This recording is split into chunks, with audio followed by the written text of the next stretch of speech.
بسم اللہ الرحمن الرحیم وَأَقِيمُوا الصَّلَاةَ وَآتُوا الزَّكَاةَ وَمَا تُقَدِّمُوا لِأَنفُسِكُم مِّنْ خَيْرٍ تَجِدُوهُ عِندَ اللَّهِ إِنَّ اللَّهَ بِمَا تَعْمَلُونَ بَصِيرٌ صدق اللہ العظیم۔ اللہم صلی علی سیدنا و مولانا محمد وعلى آل سیدنا و مولانا محمد وبارک وسلم۔ محترم بزرگوں اور دوستوں، عزیز ساتھیوں، اسلام کے 5 ارکان ہیں۔ نمبر 1، اس بات کی گواہی دینا کہ اللہ کے سوا کوئی معبود نہیں اور حضرت محمد صلی اللہ علیہ وسلم اللہ کے بندے اور اس کے رسول ہیں۔ نمبر 2، نماز ادا کرنا۔ نمبر 3، زکوٰۃ دینا۔ نمبر 4، بیت اللہ کا حج کرنا۔ اور نمبر 5، رمضان کے روزے رکھنا۔ یہ اسلام کے 5 ارکان ہیں۔ ان 5 ارکانوں میں سے ایک رکن ہے زکوٰۃ کا ادا کرنا۔ تو ہر سال جب رمضان المبارک کا مہینہ آتا ہے تو زکوٰۃ کے تعلق سے کچھ باتیں عرض کر دی جاتی ہیں۔ کیوں؟ اس لیے کہ مسلمانوں کا ایک مزاج بن گیا رمضان المبارک میں زکوٰۃ ادا کرنے کا، کیونکہ وہ یہ سمجھتے ہیں کہ رمضان میں ایک فرض کا ثواب 70 فرضوں کے برابر کر دیا جاتا ہے۔ تو لوگوں کا مزاج بن گیا رمضان میں زکوٰۃ ادا کرنے کا۔ اس لیے زکوٰۃ کے تعلق سے کچھ باتیں ہر سال عرض کر دی جاتی ہیں تاکہ مسلمان اپنے مال کی صحیح طریقے سے زکوٰۃ ادا کرنے والا بن جائے۔ میرے بزرگوں، زکوٰۃ یہ بڑی اہم چیز ہے اور اللہ رب العزت نے قرآن کریم میں تقریباً 32 مقامات پر نماز کے ساتھ زکوٰۃ کو ملا کر کے بیان فرمایا، اور اس کے علاوہ نہ جانے کتنی جگہ پر الگ سے اللہ رب العزت نے زکوٰۃ کا تذکرہ کیا۔ جگہ جگہ آپ قرآن کریم پڑھیں گے تو ملے گا اقیموا الصلاۃ وآتوا الزکاۃ، اقیموا الصلاۃ وآتوا الزکاۃ۔ اللہ نے اس بات کی طرف اشارہ کیا کہ جس طریقے سے نماز تمہارے اوپر فرض ہے، اس کا ادا کرنا ضروری ہے، ایسے ہی زکوٰۃ کا ادا کرنا بھی لازم اور ضروری ہے۔ اب اگر انسان اپنے مال کی زکوٰۃ ادا نہیں کرتا تو پھر قرآن کریم میں اللہ رب العزت نے اس کے تعلق سے سخت وعیدیں بیان فرمائیں، اس کے تعلق سے عذاب کا تذکرہ کیا، اور آقا مدنی جناب محمد الرسول اللہ صلی اللہ علیہ وسلم نے خود موقع بموقع اپنی امت کو سمجھایا اور اس کے متعلق وعیدیں بیان فرمائیں۔ قرآن کریم میں اللہ رب العزت فرماتا ہے کہ ایمان والا جو اپنے مال و دولت کو جمع کر کے رکھتا ہے، سونا چاندی کو جمع کر کے رکھتا ہے اور اس کی زکوٰۃ ادا نہیں کرتا، تو اللہ نے اپنے نبی کو حکم دیا کہ آپ ایمان والوں کو دردناک عذاب کی بشارت سنا دیجیے۔ کیا دردناک عذاب؟ فرمایا یوم یحمى علیہا فی نار جہنم فتقبی بہا جباہہم وجنوبہم وظہورہم۔ انسان جس روپیے پیسے کو جمع کر کے رکھ رہا ہے، جس سونے چاندی کو جمع کر کے رکھ رہا ہے، اس سونے چاندی کو، اس روپیے پیسے کو کل قیامت کے دن آگ پر تپایا جائے گا۔ جس طریقے سے دنیا میں دیکھتے ہیں کہ لوہے کو آگ پر تپایا جاتا ہے تو ایک دم سرخ ہو جاتا ہے، اگر اس کے اوپر ہاتھ لگ جائے یا وہ لوہا جسم کے کسی بھی حصے پر لگ جائے تو انسان کی کھال جل جاتی ہے۔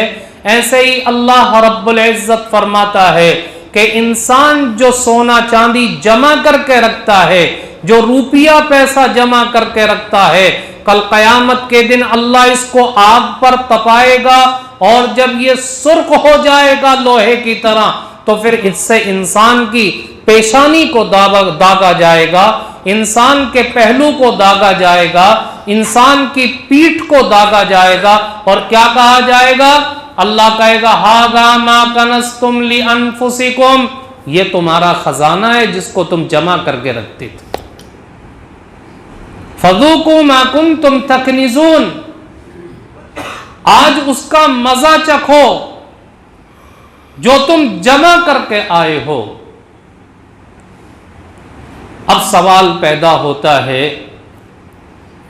کہ اس سونے چاندی کو آگ پر تپا کر کے انسان کی پیشانی کو، انسان کے پہلو کو، انسان کی پیٹھ کو کیوں داغا جائے گا؟ تو یاد رکھیں، عام طور پر ہوتا یہی ہے کہ اگر کسی کے پاس روپیہ پیسہ ہے، اللہ نے اس کو مال و دولت دیا، اگر کوئی اس کے پاس اللہ کے نام پر مانگنے کے لیے آتا ہے تو سب سے پہلے اس مالدار آدمی کی پیشانی پر بل پڑ جاتے ہیں کہ یہ کیوں مانگنے کے لیے آ گیا، اس لیے اللہ پیشانی کو داغے گا۔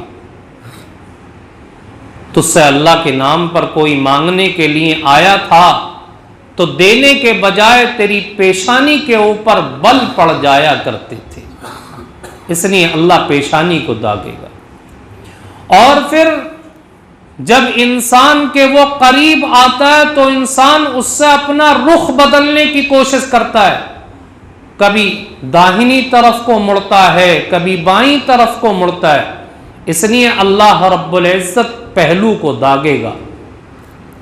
اگر اس سے بھی وہ نہیں جاتا تو پھر آدمی پیٹھ پھیر لیتا ہے اس سے، اور اپنی پیٹھ کو اس مانگنے والے کی طرف کو کر لیتا ہے، تو کل قیامت کے دن اللہ پیٹھ کو داغے گا۔ کوئی آیا تھا تجھ سے سوال کرنے کے لیے، دینے کے بجائے تو نے اپنی پیٹھ اس کی طرف کر لی تھی۔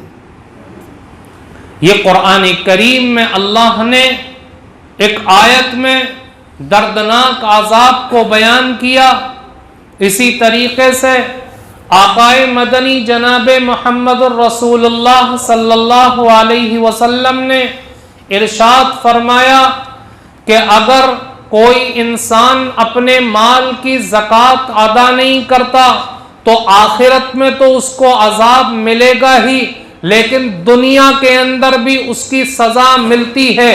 اور حضرت بریدہ رضی اللہ تعالیٰ عنہ فرماتے ہیں کہ دنیا کے اندر اس کی سزا یہ ہوا کرتی ہے جب آدمی اپنے مال کی زکوٰۃ ادا نہیں کرتا تو اللہ خشک سالی کو مسلط کر دیتا ہے، بارش کو روک دیتا ہے، بارشیں نہیں ہوتی، قحط پڑ جاتا ہے۔ یہ زکوٰۃ کو روکنے کی وجہ سے ہوا کرتا ہے۔ اللہ کے نبی نے فرمایا کہ جب میں معراج پر تشریف لے گیا تھا اور میرا گزر ایک ایسی قوم پر ہوا کہ جو اپنی شرمگاہ پر آگے اور پیچھے چیتڑے لپیٹ رہے اور وہ جہنم کا درخت زقوم کھا رہے ہیں، جہنم کے پتھر کھا رہے ہیں۔ حضرت جبریل علیہ السلام سے معلوم کیا اللہ کے نبی نے کہ یہ کون لوگ ہیں؟ آپ نے فرمایا کہ یہ وہ لوگ ہیں جو دنیا کے اندر اپنے مال کی زکوٰۃ ادا نہیں کیا کرتے تھے، اور اللہ نے ان کے اوپر ظلم نہیں کیا، کیونکہ اللہ رب العزت کسی کے اوپر ظلم نہیں کرتا۔ آج گھروں کے اندر عورتوں کے پاس زیور ہے، ماں بیٹی کے پاس زیور ہے، زیور کی صحیح طریقے سے زکوٰۃ ادا نہیں کی جاتی، روپیہ پیسہ دل سے نہیں نکلتا۔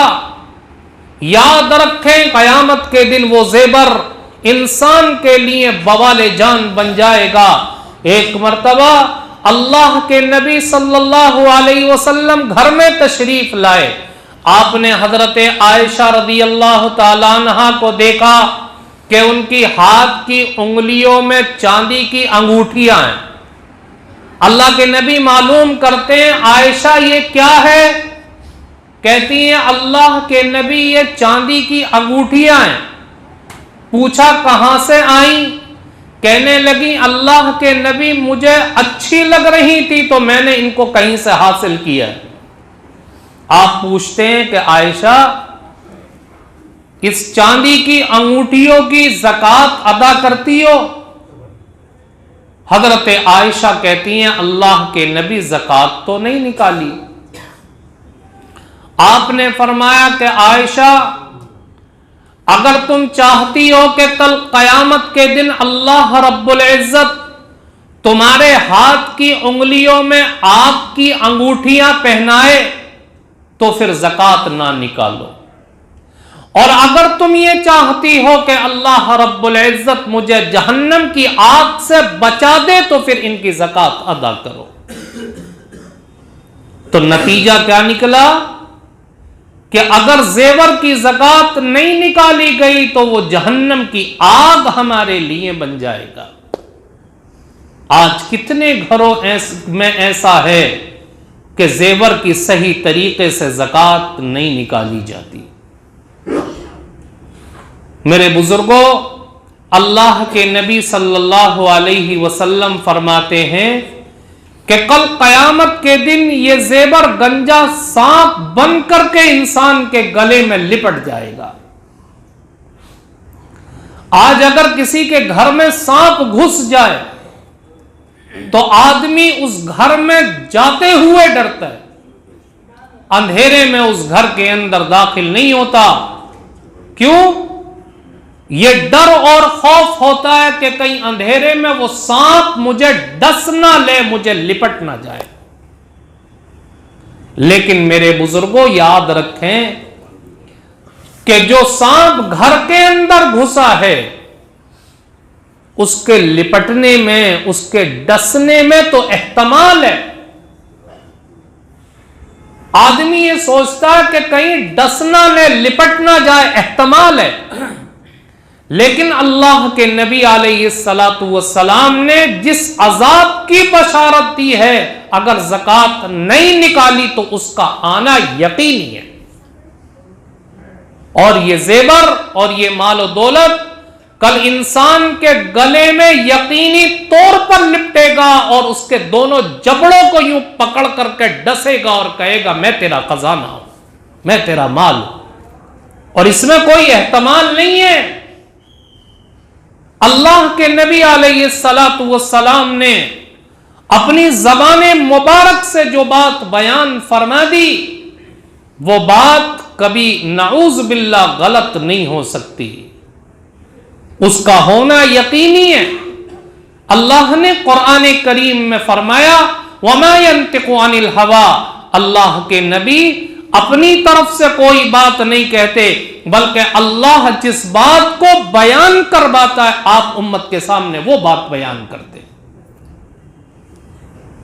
تو اللہ کے نبی نے جو کہہ دیا اس کا ہونا یقینی، اس لیے اس سلسلے میں کوتاہی نہیں برتنی چاہیے۔ آج بہت سارے لوگ ایسے ہیں جو معلوم کرتے ہیں کہ جی کچھ پیسے بچی کی شادی کے لیے جمع کر کے رکھے ہیں، کیا اس کے اوپر بھی زکوٰۃ ہے؟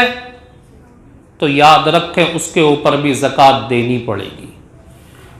کیونکہ وہ ضرورت سے زائد ہے یا حج کے لیے رقم جمع کر رہا ہے، اس پر بھی زکوٰۃ دینی پڑے گی۔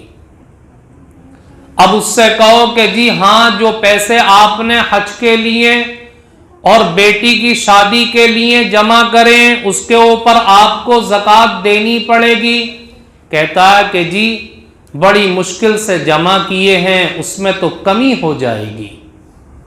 تو میرے بزرگوں، یہ صرف ہماری سوچ ہے، ورنہ اللہ کے نبی علیہ الصلاۃ والسلام نے تو ارشاد فرمایا کہ انسان جب زکوٰۃ ادا کرتا ہے تو اس کے اندر اصل مقصد تو اللہ کے حکم کو ادا کرنا ہے، لیکن اس کے علاوہ نہ جانے کتنے فائدے اللہ نے اس کے اندر رکھے، کتنی برکتیں رکھی ہیں۔ اگر انسان زکوٰۃ کے طور پر اپنے مال کو خرچ کرتا ہے تو ظاہری اعتبار سے ہمیں چاہے وہ مال کم ہوتا ہوا دکھائی دے رہا ہے، لیکن اللہ اس مال میں برکت پیدا کر دے گا اور تھوڑے سے مال میں اللہ بہت سارے کام کرا دے گا۔ اور کبھی کبھی ایسا ہوتا ہے کہ اللہ رب العزت اس زکوٰۃ دینے کی برکت سے ظاہری طور پر کہیں دوسرے طریقے سے مال کا انتظام بھی کر دیتا ہے۔ ایک حدیث میں آتا ہے اللہ کے نبی نے فرمایا کہ اللہ کی طرف سے ایک فرشتہ مقرر ہے، اور جو انسان اپنے مال کو اللہ کے نام پر خرچ کرتا ہے تو وہ فرشتہ اس خرچ کرنے والے کے لیے دعا کرتا ہے، اللہم آتی منفقا خلفا، اے اللہ اس خرچ کرنے والے کے مال میں برکت عطا فرما اور اس کو بہترین بدلہ عطا فرما۔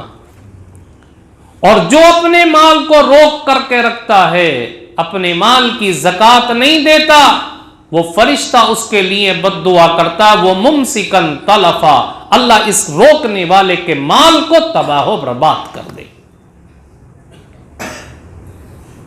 اور زکوٰۃ کا مال اگر روپیے کے اندر شامل لیتا ہے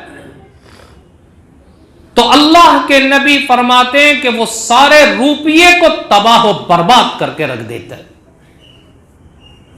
یہ تو انسان کے روپیے پیسے کا میل ہے، زکوٰۃ کی رقم جو انسان کے لیے سال گزرنے کے بعد اس کو الگ کرنا لازم اور ضروری ہے، ورنہ وہ میل سارے مال کو گندا کر دے گا۔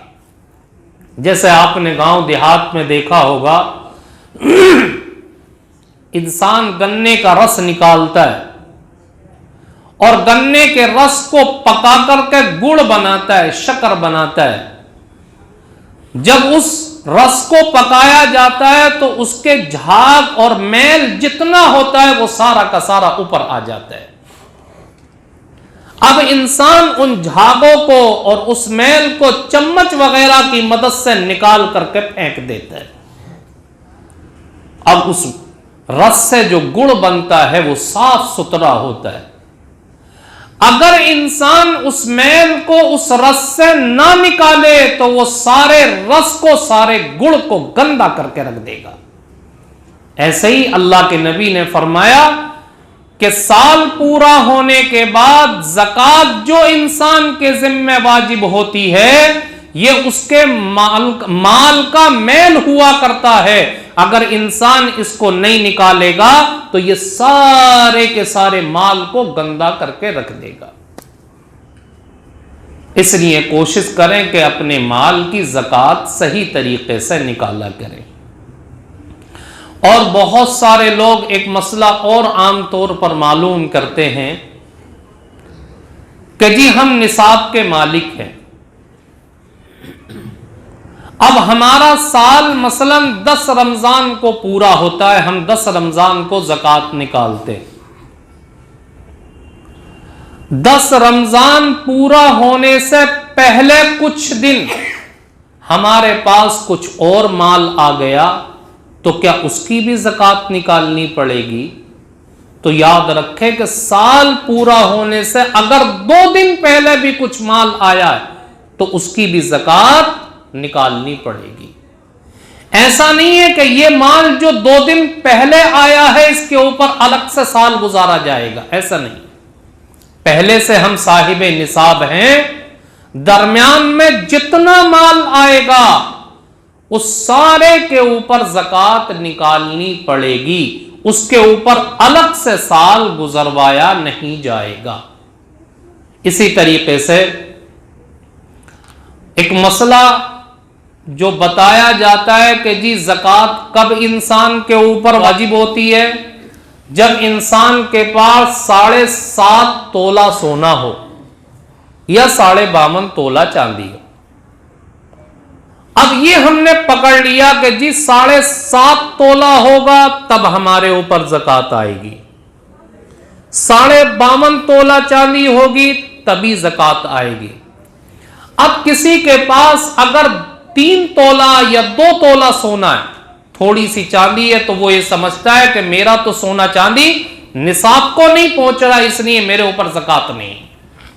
یاد رکھیں 7.5 تولہ سونا اس صورت میں کہ انسان کے پاس نہ تو چاندی کا ایک ٹکڑا ہے، نہ اس کے پاس کچھ روپیہ پیسہ ہے، نہ اس کے پاس کوئی تجارت کا مال ہے، تب یہ کہا جائے گا کہ 7.5 تولہ سونا ہوگا تب تمہارے اوپر زکوٰۃ آئے گی۔ لیکن اگر انسان کے پاس سونے کے ساتھ ساتھ چاندی کا کوئی ٹکڑا ہے، چاندی کی چینیں ہیں، چاندی کا اور کوئی سامان ہے، تو چاہے انسان کے پاس 2 تولہ سونا ہو تو اس 2 تولے کو اور اس چاندی کے ٹکڑے کو ملا کر کے دیکھا جائے گا کہ اگر ان دونوں کی قیمت نکالی جائے تو کیا اس قیمت سے 52.5 تولہ چاندی خرید سکتے؟ آرام سے خرید سکتے ہیں۔ آج تو 1 تولہ سونے کی قیمت آسمان کو چھو رہی ہے، اور 52.5 تولہ چاندی تو آج کے وقت میں 57 یا 58 ہزار کی بنتی ہے، تو اس کے اوپر زکوٰۃ آ جائے گی۔ یا چاندی کا ایک ٹکڑا بھی نہیں ہے، 2-3 تولے سونا ہے اور 4-5 ہزار روپے کا کیش اس کے پاس پڑا ہے، تب بھی زکوٰۃ اس کے اوپر واجب ہو گئی۔ یا اس کے پاس سامان تجارت ہے تو اس کو اور سامان تجارت کو ملا لیا جائے گا، زکوٰۃ واجب ہو جائے گی۔ آج بہت سارے لوگ دکانیں چلاتے ہیں، کرانہ کی دکان ہے، کپڑے کی دکان ہے، کوئی سامان بیچ رہا ہے تو اپنے اس سامان کی زکوٰۃ نہیں نکالتا، حالانکہ سارے کے سارے سامان کی زکوٰۃ نکالنا انسان کے لیے لازم ہے۔ کرانہ کی دکان ہے تو حساب جوڑے کتنے کا مال ہے۔ اگر سوچتا ہے کہ جی اتنا سارا مال ہے کہاں تک کس کس کا حساب جوڑوں گا، تو مجموعی طور پر ایک اندازہ لگا لے کہ اگر سارے سامان کو ایک ساتھ مارکیٹ میں فروخت کروں گا تو کتنے کا بکے گا، پھر جب یہ اندازہ لگا کر اتنے پر 2.5% رقم نکال دے۔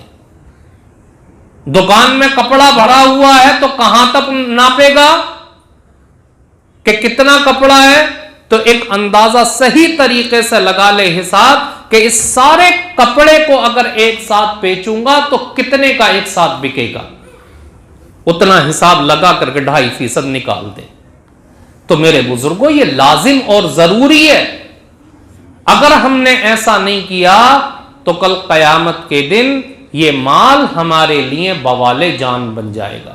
اس کے علاوہ اور بہت سارے مسائل ہیں، وقت کم ہے، جس کو معلوم کرنا ہے وہ بعد میں معلوم کر لے۔ اللہ تعالی ہم سب کو عمل کی توفیق عطا فرمائے۔